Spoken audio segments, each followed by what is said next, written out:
Hey guys, DC Network here, coming at you with another video. There are currently 3 Cartoon Network console games that are being developed. First, we have the new Ben 10 game, which will be coming out on the Nintendo Switch, Xbox One, and PS4 for $40, and it will be releasing on October 31st of this year. Now, the Ben 10 games, all of which, excluding the one racing game, are all hack and slash games where you go fighting some of the villains of the Ben 10 universe. And this game seems to be no exception to that. And this is actually one of the few Cartoon Network video game series that I actually enjoy. Being that Ben 10 is my favorite Cartoon Network show, I enjoyed playing the games. They may not be the best quality, but I still have fun with them. We also have an upcoming Adventure Time game coming out in Q1 of 2018. And this game is being developed by Outright Games, who, by the way, forgot to mention they are also developing the Ben 10 game. Now, Adventure Time have had a lot of video games, none of which I've played, but I've heard that all of them are not good.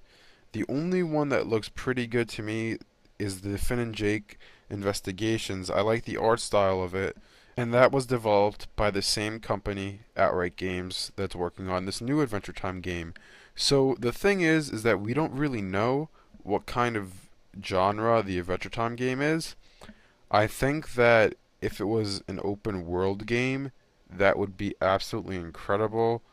Just imagine a Breath of the Wild type game, but with Adventure Time. That would be amazing. But the thing is that I don't really think Outright Games has the resources to create a Breath of the Wild type game.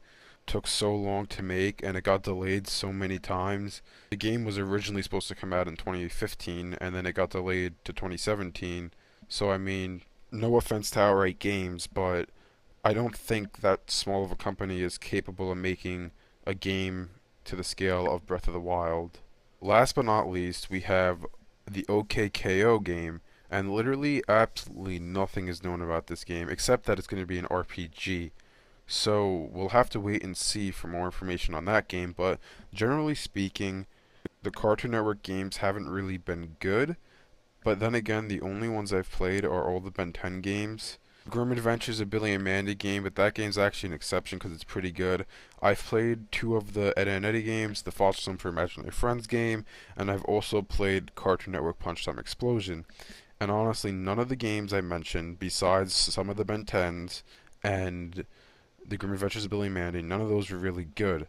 They were all very boring, very lazily done, and I hope that in the future Cartoon Network can, actually make some good quality video games, because I can't understand why a lot of TV show companies and movie companies always put minimal effort into making their games and then expect their games to do really well.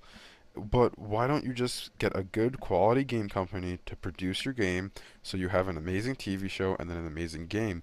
It's because the companies just don't care and they want the sales of the game because they know that no matter what, the people who like the TV show, the younger kids, they'll buy the game because they're like, oh, I like this show, so I could play as my favorite characters, let me go buy it.